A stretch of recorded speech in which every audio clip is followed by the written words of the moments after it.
Hey guys, നമ്മൾ ഏതെങ്കിലും പുറം രാജ്യങ്ങളിലൊക്കെ പോയി ജോലി ചെയ്യുമ്പോഴേക്കും നമ്മൾ കുറേ അധികം കാര്യങ്ങൾ സാക്രിഫൈസ് ചെയ്യേണ്ടി വരും. അതിൽ മെയിൻ കാര്യം എന്ന് പറയുന്നത് ഫുഡാണ് കേട്ടോ. നമ്മുടെ നാട്ടിലെ ഫുഡ് പോലെ വേറെ എവിടെ പോലും കിട്ടൂല, ഭയങ്കര ബുദ്ധിമുട്ടാണ്. പിന്നെ ദുബായിലൊക്കെ പോയി കഴിഞ്ഞാൽ പിന്നെയും കിട്ടാൻ ചാൻസ് ഉണ്ടെന്ന് തോന്നുന്നു. പക്ഷെ സിംഗപ്പൂരൊക്കെ പൊതുവേ മലയാളി കടകളും അതുപോലെ മലയാളി ഫുഡൊക്കെ കുറവാണ്. ഈവൻ ഇനി മലയാളി കടകൾ ഉണ്ടെങ്കിൽ കൂടി ഒടുക്കത്ത പൈസ ആയിരിക്കും കേട്ടോ. ഞാനിപ്പോൾ സിംഗപ്പൂർ വന്നിട്ട് 3-ാമത്തെ മാസം തികയാനാണ്. അപ്പൊ ഈ 3 മാസം എൻ്റെ ബ്രേക്ക്ഫാസ്റ്റ് എന്ന് പറയുന്നത് ബ്രെഡും പഴവും തന്നെയായിരുന്നു കേട്ടോ. ഇതല്ലാതെ വേറെ എന്താണ് ഞാൻ ബ്രേക്ക്ഫാസ്റ്റ് കഴിച്ചെന്ന് വെച്ചിട്ടുണ്ടെങ്കിൽ ഇതുപോലെ കുഞ്ഞു കുഞ്ഞു കേക്കൊക്കെ വാങ്ങിച്ച് ഞാൻ സ്റ്റോർ ചെയ്യാറുണ്ട്. അപ്പോൾ ഇടയ്ക്ക് അങ്ങനെ കൊതിയൊക്കെ വരുമ്പോൾ ഓരോ കഷ്ണം കേക്കൊക്കെ മേടിച്ച് കഴിക്കും, അത്രേ ഉള്ളൂ. കുറേ അധികം കാര്യങ്ങൾ നമ്മൾ സാക്രിഫൈസ് ചെയ്യുന്നു പറഞ്ഞില്ലേ, അതിൽ കുറേ അധികം നമ്മുടെ ഇഷ്ടങ്ങളൊക്കെ നമ്മൾ വേണ്ടാന്ന് തന്നെ വെക്കണം. കാരണം നമ്മളിവിടെ വന്നേക്കുന്നത് എന്തിനാണ്?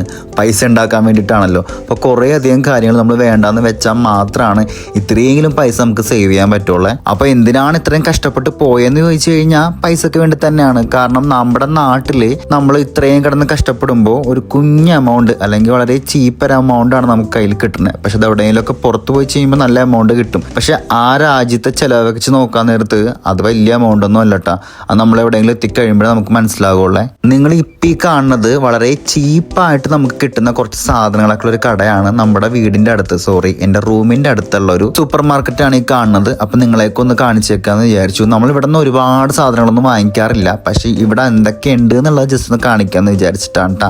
എനിക്ക് ഏറ്റവും അഫോർഡബിൾ ആയിട്ട് തോന്നിയിട്ടുള്ള ഐറ്റം ഉണ്ട് നിങ്ങളെ ഞാൻ ഈ കാണിക്കുന്നത്. നമുക്ക് ഇവിടെ നിന്ന് ഈ $2 അല്ലെങ്കിൽ $3 ഒരു വലിയ കുപ്പി മാംഗോ ജ്യൂസ് ഒക്കെ കിട്ടും. അത് ഭയങ്കര ലാഭമാണ്. പക്ഷെ ഭയങ്കര ഹെൽത്തി ആണെന്ന് ചോദിച്ചാൽ ഹെൽത്തി ഒന്നും അല്ല, കാരണം ഇതെല്ലാം ഷുഗർ ആഡഡ് ആണല്ലോ. പിന്നെ ഈ ഒരു ഐറ്റം ഭയങ്കര ടേസ്റ്റ് ആണ്, ബനാന മിൽക്ക്. എൻ്റെ ഫേവറേറ്റ് ഒരു ഡ്രിങ്ക് ആയിട്ട് മാറിയിട്ടുണ്ട് കേട്ടോ. ഇപ്പൊ ഇത് ഞാൻ കണ്ടിന്യൂസ്ലി വാങ്ങുന്ന ഒരു ഡ്രിങ്ക് കൂടിയാണ് ഈ ബനാന മിൽക്ക് കേട്ടോ. പിന്നെ ഇവിടുത്തെ മാർക്കറ്റിന്റെ അകത്ത് നിങ്ങൾക്ക് ചെടികളും വാങ്ങാം കേട്ടോ. അപ്പൊ ഇനി അടുത്ത വീഡിയോ കാണാം കേട്ടോ. Tata, bye bye.